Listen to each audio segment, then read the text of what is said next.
A brightly lit classroom, laughter echoing in the air.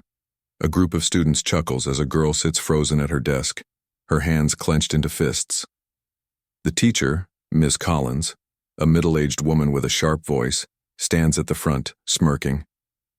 Miss Collins mockingly, "Oh dear, Amara, I can barely understand you. What is that accent, English or some jungle language?"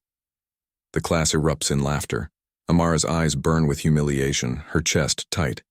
She shifts uncomfortably in her seat, gripping her notebook as if it's the only thing keeping her grounded. "Student," whispering to a friend. She sounds so weird. Why does she even try? Tears threaten to well in Amara's eyes, but she blinks them away. She won't give Ms. Collins the satisfaction. Not today, not ever. But then, there's movement at the back of the room. A chair scrapes the floor. A figure, unnoticed until now, slowly rises. The murmurs die. The room turns ice cold as Ms. Collins's smirk fades into sheer panic. Unknown voice, calm, yet commanding. "Excuse me, did you just mock my daughter?" The air thickens. Ms. Collins swallows hard, her confident stance unraveling as she finally sees who has been sitting at the back of the room all along. Fade to black. Fade in. A suburban high school, Crestwood Academy, known for its rigorous academics and predominantly affluent student body. The hallways gleam under fluorescent lights, and rows of neatly kept lockers line the walls. Students walk in clusters, some laughing, others glued to their phones. But in this seemingly perfect environment, cracks run deep. At the center of it all sits Amara Okafor, a 16-year-old girl with rich brown skin, deep expressive eyes, and a quiet resilience that most overlook. Amara isn't like the other students at Crestwood. She transferred here just 3 months ago when her father's job relocated them from Atlanta to this predominantly white, upper-class neighborhood. She had been excited at first, new opportunities, a fresh start. But it didn't take long for reality to hit. The stares, the hushed whispers, the way teachers looked surprised whenever she aced a test, as if brilliance and blackness couldn't coexist. Amara's voice was the first thing they noticed. Her Nigerian-American heritage had gifted her a melodic accent, a blend of her parents' native tongue and the English she grew up speaking. But instead of curiosity or appreciation, she was met with mockery. The mispronunciations, the exaggerated mimics, the teachers who subtly corrected her as if she were speaking incorrectly. Ms. Collins, her English teacher, was the worst of them all. Cut to English classroom, a traditional setting with neatly arranged desks, a large whiteboard at the front, and posters of classic literature on the walls. Ms. Collins stands by the window, glancing at Amara with thinly veiled irritation. Ms. Collins calling roll. "Amara, okay, Okafor. Did I say that right?" A few students snicker. Amara exhales slowly and nods. Amara, softly. "Yes, Miss Collins." Miss Collins, smirking. Quite the exotic name." The class giggles and Amara clenches her jaw. It's not the first time. It won't be the last. Despite it all, Amara excels in school. Straight A's, a love for literature, a deep well of knowledge that even Ms. Collins can't deny. But no matter how hard she tries, she always feels like she's being watched, measured, tested, like an outsider trying to prove she belongs. The only person who truly sees her is her best friend, Jade Reynolds, a sharp-witted girl with curly, red hair and a fiery spirit. Cut to cafeteria. Jade and Amara sit at a table, away from the louder, more popular groups. Jade nudges Amara's lunch tray. "Jade, you've barely eaten." "Let me guess." "Ms. Collins." Amara, sighing. She made fun of my name again, and my accent. Jade, fuming. "I swear that woman gets off on humiliating people. You should report her." Amara, softly. "To who? The principal? The same one who told me I should be grateful to be here?" Jade falls silent. They both know how this school works. Amara keeps her head down, trying to make it through the year. But deep inside, there's a storm brewing, one that even she doesn't see coming, and, Sitting in the shadows, quietly observing, is the man no one expected to be here today. Fade to black. Fade in. English classroom. A chilly morning. The windows are fogged up from the cold outside, but inside, there's an unmistakable tension in the air. Amara sits near the back, her fingers curled around her pencil as she listens to Ms. Collins drone on about public speaking. Today's lesson: mastering proper English pronunciation. Amara already knows where this is going. Ms. Collins, smirking. Now, class, let's discuss articulation. It's important to pronounce words clearly so that you sound, well, educated. A few students chuckle. Amara's stomach tightens. She keeps her eyes on her notebook. Miss Collins paces the room, scanning the students. Then, as if fate had aligned just for this moment, she stops right in front of Amara's desk. Miss Collins, feigning curiosity. Amara, why don't you read this passage for us? Amara hesitates. Not again. She looks at the page, a simple excerpt from To Kill a Mockingbird. But she knows what Ms. Collins really wants. A spectacle. Amara, steadily. Atticus was right. One time he said you never really know a man until you stand in his shoes and walk around in them.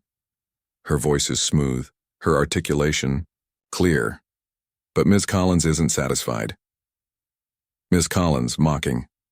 Oh no, dear, try again, but this time really enunciate, so we can actually understand you. The room stiffens. Some students exchange glances, aware of the cruelty beneath the teacher's words. Others snicker. Amara's pulse hammers. She has played this game before. If she protests, she's too sensitive. If she refuses, she's disrespectful. Jade, sitting 2 rows over, grips her desk, fury in her eyes. Jade, muttering, "She's such a witch." Amara takes a deep breath and begins again, forcing herself to stay composed. Amara, calmly. Atticus was right. One time he said, Miss Collins, interrupting, exaggeratedly mimicking. Atticus was right. The class erupts. Laughter fills the room like a cruel wind, and Amara feels it whip against her skin, stinging, suffocating. She blinks rapidly. She will not cry. Not here. Not in front of her. Miss Collins, grinning. See? That's what I mean. It takes practice. Some accents just don't translate well into professional settings. And there it is. The mask is off. The message is clear. You don't belong here. The classroom door creaks open. No one notices at first. But then a presence shifts at the back of the room. A shadow moves. A deep, authoritative voice cuts through the laughter. Unknown man. Is this what you call teaching, Ms. Collins? Dead silence. Ms. Collins freezes, the color draining from her face as she turns toward the voice. Amara follows her gaze, and then she sees him. Her father. Cut to Mr. Okafor, a tall, broad-shouldered man in an expensive navy suit, standing with his arms crossed. His presence commands respect, effortlessly exuding power. His dark eyes are locked on Ms. Collins, unreadable but piercing. The classroom, once filled with laughter, is now suffocatingly quiet. Ms. Collins stammers, her usual arrogance faltering. Ms. Collins, nervous chuckle. Oh, Mr. Okafor, I wasn't expecting. Mr. Okafor, firmly. No, you weren't. He steps forward, his voice dangerously calm. Mr. Okafor. But I was here long enough to watch you mock my daughter. To hear you humiliate her in front of her classmates. The students hold their breath. Jade suppresses a smirk. Ms. Collins glances around, clearly uncomfortable. Miss Collins, forced smile. Oh, you must have misunderstood. I was simply helping Amara with her pronunciation. It's part of our curriculum, you see. Mr. Okafor, cutting her off. No. What I see is an educator abusing her position to belittle a student. Ms. Collins shifts, clearly scrambling for control. Ms. Collins, well, I assure you I meant no harm. I only wanted to ensure she succeeds. Mr. Okafor, steely gaze. My daughter speaks 3 languages fluently. She excels in all her subjects. Despite being in a system that tries to break her spirit at every turn, a murmur spreads through the room. Some students look at Amara in surprise, others shift uncomfortably, guilt creeping in. Mr. Okafor, deadly calm. If this is your version of helping, I'd hate to see what failure looks like. Ms. Collins's lips press into a thin line. She knows she's been cornered. Miss Collins, I assure you, Crestwood prides itself on inclusivity. I'm deeply sorry if my words were misinterpreted. Amara exhales sharply. Misinterpreted? That's how she's going to play it? But before she can respond, her father does. Mr. Okafor, smirking slightly. Oh, I'm sure the school board will love to hear your inclusive teaching methods. Would you like to repeat your lesson for them? Ms. Collins pales. A long, unbearable silence stretches across the room. Finally, Mr. Okafor turns to Amara, his expression softening. Mr. Okafor, gently. Come, Amara, you don't need to sit through this anymore. Amara hesitates, then stands, collecting her books with quiet dignity. For the first time in months, she feels seen, protected, respected. And as she walks past Ms. Collins, she pauses, just long enough to meet her gaze. And this time, Ms. Collins is the one who looks small. Fade in, Crestwood Academy, principal's office. The atmosphere is tense, the silence almost unbearable. A mahogany desk sits between Principal Donovan, a stern-looking man in his late 50s, and Mr. Okafor, who remains calm but unyielding. Amara sits beside her father, her hands resting on her lap, fingers slightly trembling. Across from them, Ms. Collins sits stiffly, her usual smugness nowhere to be found. The walls of the office, lined with certificates and awards, seem to close in as the weight of the moment bears down on everyone in the room. Principal Donovan, clearing his throat. Mr. Okafor, I understand that you're upset, but I believe there may have been a misunderstanding here. Amara's stomach clenches. Here it comes. The usual dismissal, the attempt to downplay what happened. Mr. Okafor, measured firm.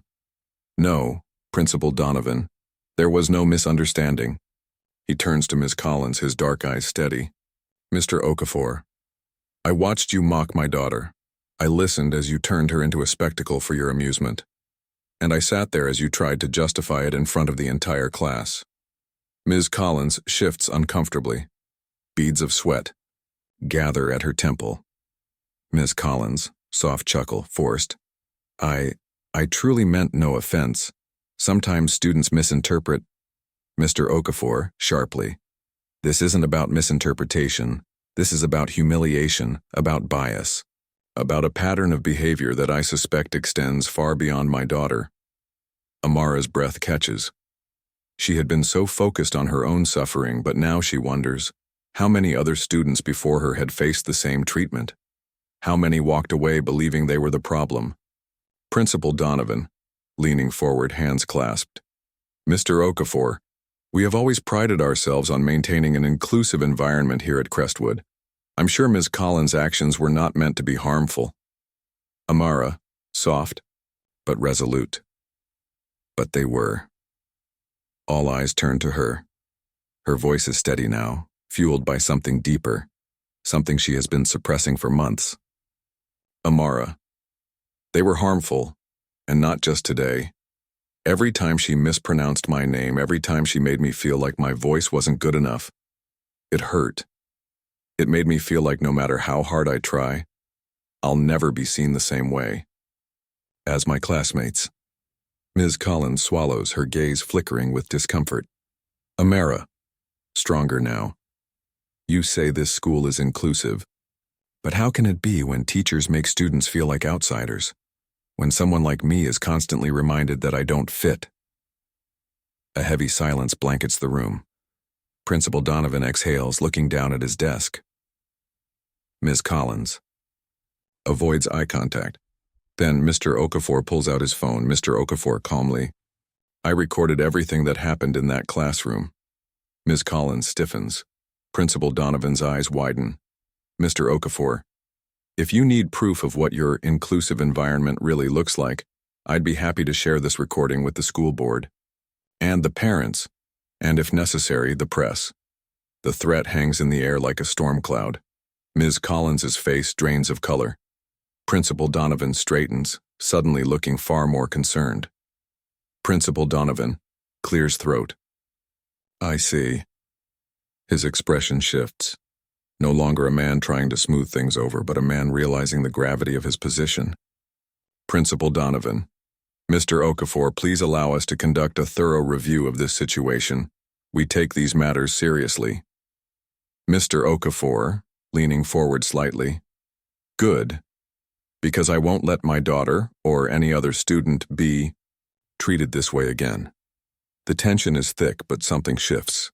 This is no longer just a meeting, it's an awakening. Fade to black.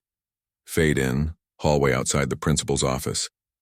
Amara and her father step into the corridor, the air feeling heavier but liberating. For the first time in a long time, Amara feels something she hasn't in months. Dignity. Strength. She turns to her father, eyes glistening. Amara, softly. Thank you. Mr. Okafor, smiling, placing a hand on her shoulder. Never let anyone make you feel small, Amara. Your voice matters. She nods, letting the words settle into her bones. As they walk away, whispers ripple through the halls. Students exchange looks, some curious, some guilty. And Ms. Collins. She sits in the office, hands trembling, knowing her world has just shifted in a way she never saw coming. Fade to black. Fade in, Crestwood Academy, morning assembly. The auditorium is packed with students. Principal Donovan stands at the podium looking out at the crowd. Tension lingers in the air as whispers ripple through the room. Principal Donovan clears throat, speaking into the mic. Good morning, students and faculty. Before we begin today's announcements, I'd like to take a moment to address something important. The murmur of voices dies down. Amara sits near the front, heart pounding, her father's words still echoing in her mind. Your voice matters. Beside her, students watch with curiosity, some with guilt, others with quiet support. Principal Donovan, Crestwood Academy has always prided itself on being a place of excellence, inclusivity, and respect. But we must also acknowledge when we fall short of those values. A hush falls over the room. Principal Donovan, recently an incident occurred in one of our classrooms that does not reflect the standards we uphold. A student was disrespected, mocked for her voice, for her identity. And that is unacceptable. A visible reaction spreads through the crowd. Eyes shift towards Amara. She feels their gazes, but remains steady. Principal Donovan, we are taking immediate action to ensure this does not happen again. Effective. Today, all faculty members will undergo mandatory cultural sensitivity training. Additionally, we are implementing a student-led diversity council to ensure that every voice in this school is heard and respected. A murmur spreads again, but this time, it's different. Some students nod in agreement. Others glance at Amara, their expressions changing from indifference to something closer to admiration. Principal Donovan, firmly, no student should ever feel like they don't belong. And to the student who had the courage to speak up, we hear you, and we will do better. The weight of his words lingers. For the first time, Amara feels like the silence that once suffocated her is being replaced by something else. Acknowledgement. Fade to black. Fade in, classroom. Later that day, Amara walks in, expecting the same uneasy stares, the same suffocating feeling of being different.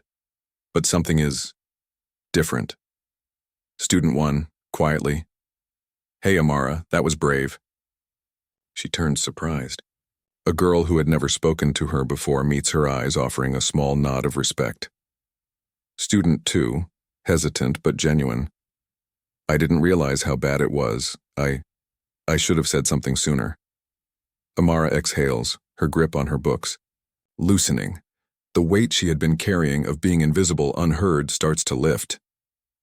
Then, Ms. Collins walks in. The class falls silent. The tension is thick, suffocating. Ms. Collins, usually so composed, looks different. There's no smugness, no forced authority, just unease. Miss Collins, hesitating. Class, before we begin today's lesson, I need to say something. Amara straightens. Her fingers tighten slightly around her pen. Miss Collins, I made a mistake. A few students shift uncomfortably. This is new. This is unfamiliar. Miss Collins, I said things that were inappropriate and hurtful, and I dismissed a student's feelings instead of listening. For that, I sincerely apologize. A pause. The words hang in the air, uncertain, raw. Miss Collins, turning to Amara, voice softer. Amara, I was wrong. I shouldn't have disrespected your voice. Your accent, your heritage, it's something to be proud of, not something to be ridiculed. The class watches, waiting. Amara's heart pounds. She never expected an apology. Not from her. She could stay silent. Let the apology hang there. Let Ms. Collins feel the discomfort she had forced Amara to feel. But then she remembers. Her voice matters. Amara, steady, strong. I appreciate the apology, Ms. Collins, but it's not just about me. It's about making sure this doesn't happen to anyone else. A flicker of something, understanding, crosses Ms. Collins's face. She nods. Miss Collins, you're right, I have a lot to learn, and I intend to. For the first time, Amara believes it. Maybe not completely, not yet, but it's a start. Fade to black. Fade in. School courtyard. Weeks later. The atmosphere is different now. The Diversity Council is in full swing. Students meet during lunch breaks, discussing ways to improve inclusivity at Crestwood. Amara sits among them, her voice heard, her presence respected. Council member. So, the first initiative, guest. Speakers from different cultures. We want to celebrate diversity, not just tolerate it. A few students nod eagerly. Student, and maybe a mentorship program for younger students who feel like they don't belong? The idea sparks excitement. Amara smiles. Amara, that sounds amazing. Let's do it. And just like that, change is no longer just a concept. It's real. It's happening. Final reflection. As Amara walks home that day, she reflects on everything that has happened. She remembers the pain of being mocked, the fear of speaking up, the anger at being silenced. But she also remembers her father's words, the principal's acknowledgement, the students who stood by her. Change didn't happen overnight, but it started. And it started with her voice, fade to black, tying it to the larger theme. Amara's story is more than just about a teacher's mistake. It's about systemic issues, about biases that go unchecked, about the power of speaking up. It's about the fear that comes with standing up to injustice, and the courage it takes to break the cycle. Crestwood is just one school, but this happens everywhere, in classrooms, workplaces, communities. Change isn't just about calling out injustice, it's about ensuring it doesn't happen again. And that starts with one voice, one person willing to say, enough. Amara's story is not just a singular event. It is a reflection of a larger societal issue that has existed for generations. Her experience of being mocked for her accent is not just about one teacher's prejudice. It is about systemic biases in education, workplace environments, and everyday interactions. But why does this happen? Why do accents, especially those associated with marginalized communities, become a point of ridicule? And what can be done to challenge this ingrained discrimination? The deeper issue, language and power. Historically, language has been used as a tool of oppression and a marker of privilege. Those who speak the dominant language in a particular way, often reflecting the accents of the wealthy or powerful, are seen as more intelligent, capable, and worthy of respect. Meanwhile, those with accents tied to immigrant communities, African, American Vernacular English, AAVE, or other minority linguistic traditions often face discrimination and are unfairly perceived as less competent or even uneducated. This bias has deep roots. Consider the standard English myth. Many institutions claim to uphold standard or proper English, but what is considered standard is often determined by historical power structures, favoring the speech patterns of white, upper-class individuals. Employment discrimination. Studies have shown that individuals with foreign or non-standard accents are less likely to be hired or promoted, even if their qualifications are identical to those of native speakers. The classroom experience. Teachers, consciously or unconsciously, can reinforce linguistic discrimination by favoring students who sound a certain way, leading to lower academic confidence and participation among marginalized students. Amara's experience at Crestwood Academy is one of millions of similar stories. Systemic implications, how this affects communities. The way people are judged based on how they speak has real-world consequences. Educational inequities. Many students like Amara feel silenced in classrooms when their voices are mocked or corrected, instead of appreciated. Studies show that students from marginalized backgrounds who are forced to code switch, alter their speech to fit dominant norms, experience higher stress and lower engagement in academic settings. Professional barriers. In job interviews, applicants with non-standard accents are often rated as less competent, even if their skills are equal to or better than their peers. Many professionals feel pressure to erase or soften their accents, often hiding an essential part of their identity to fit workplace expectations. Mental and emotional toll. Constantly being judged for how one speaks leads to self-doubt and eroded confidence. Internalized linguistic discrimination can cause individuals to feel ashamed of their heritage and identity. These issues do not exist in isolation.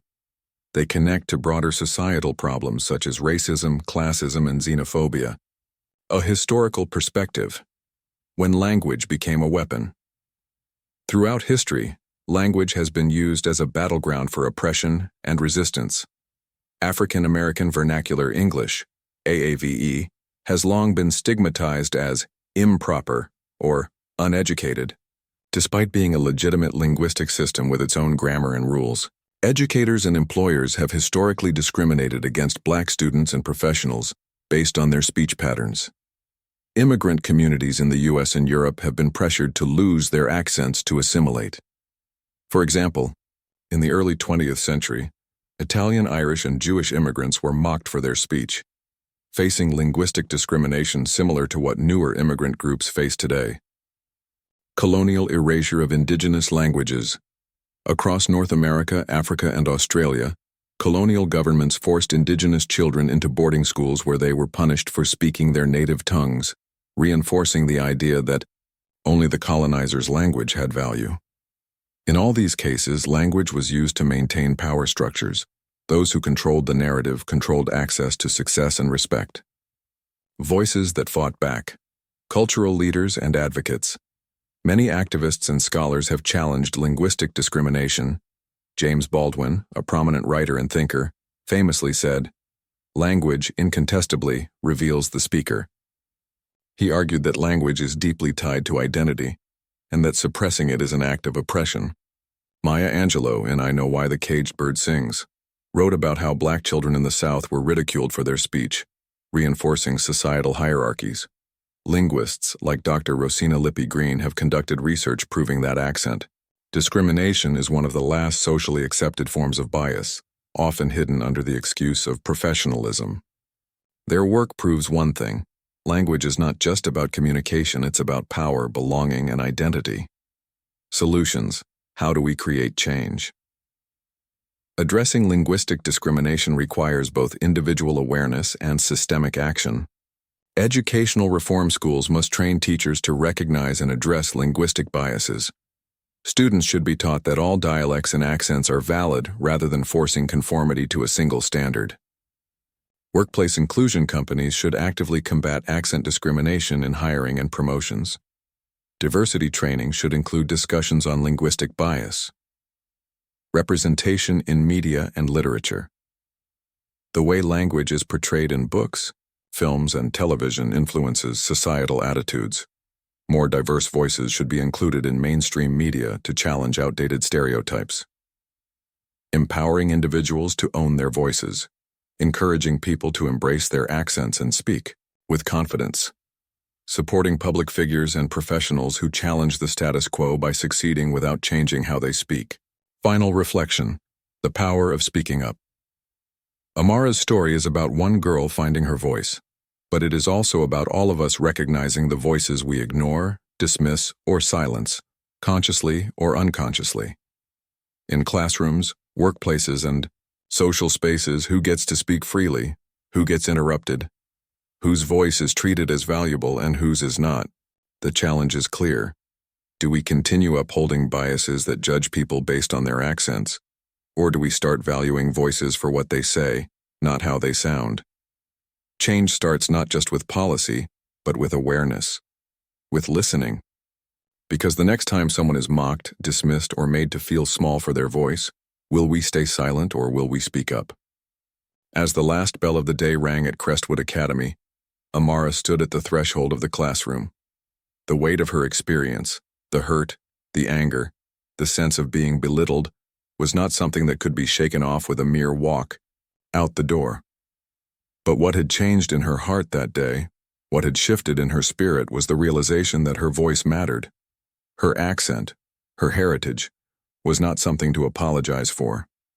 It was part of her. It was her strength, not her weakness. And for the first time, Amara understood the power of speaking up, for herself, for her community, and for all those who had been made to feel small because of how they spoke. But Amara's story does not end with her reclaiming her voice. It is only the beginning. Because the fight for respect, dignity, and equality goes far beyond one classroom. It stretches into our schools, our workplaces, our homes, and it begins with each of us, individually. A call for unity and action. The question we all must ask ourselves is this: what role will we play in breaking the silence of injustice? Will we stand by while others are belittled for their accents, their identities, their voices? Or will we become the voice for those who are often silenced? In this moment, I'm asking you, the viewer, to take action. Don't just let this story be another fleeting thought that passes through your mind. Let it settle deep within your heart. Let it challenge you. Speak up when you hear discrimination. The next time you hear someone mocked or judged for their accent, speak up. Tell those around you that language diversity should be celebrated, not ridiculed. Teach others that there is no one right way to speak. There are only people trying to express their thoughts, their dreams, their truths. Support those who may feel unheard. If you see someone hesitating to speak in a group because they fear their accent will be ridiculed, encourage them. Let them know their voice is worthy. Amplify the voices of marginalized communities. Share their stories, listen to their experiences, and ensure their voices are heard in spaces where decisions are being made. Challenge institutions to change. Whether in schools, workplaces, or the media, we all have a responsibility to challenge systems that discriminate based on how people speak. Demand diversity training in schools and workplaces that addresses linguistic biases. Advocate for policies that value people for their ideas, not their accents. Reflect on your own biases. We all carry implicit biases, even if we don't recognize them. If you've ever judged someone based on their accent, take a moment to reflect on why that is. Understand that we all have a role to play in eliminating these biases, both within ourselves and in the world around us. A shared responsibility. This is about more than just one person's experience. This is about creating a society where every voice is respected, a society where every accent is welcomed, a world where equity and kindness are not just ideals, but lived realities. Amara's story is a testament to what happens when we choose to listen, when we choose to stand against the status quo. It shows us that the power of our voices, our collective voices, can change the narrative. We all have the ability to create a future where people like Amara and others who have been made to feel small can stand tall. It begins with listening to each other. It begins with respect. And it starts now. Your challenge. In the next 24 hours, I challenge you to take one small action, one small step toward breaking down linguistic prejudice. Comment below and share how you plan to speak up when you hear discrimination based on accent or language. Start a conversation with someone you know about linguistic bias. Ask them about their experiences and listen with an open heart. Share this video with friends, family, or coworkers to spread awareness and encourage more people to become allies. Commit to change. Be intentional about the words you use. Check your biases. Start supporting those whose voices have been marginalized. Together, we can create a world where every voice is celebrated, where every accent is honored, and where respect for one another is the baseline for every interaction we have. It starts with you. It starts with me. It starts with us. Let's ensure that no voice ever feels small again. Let's be the change that Amara and countless others are waiting for. Take action. Speak up. Stand together. Because a world that listens is a world that heals.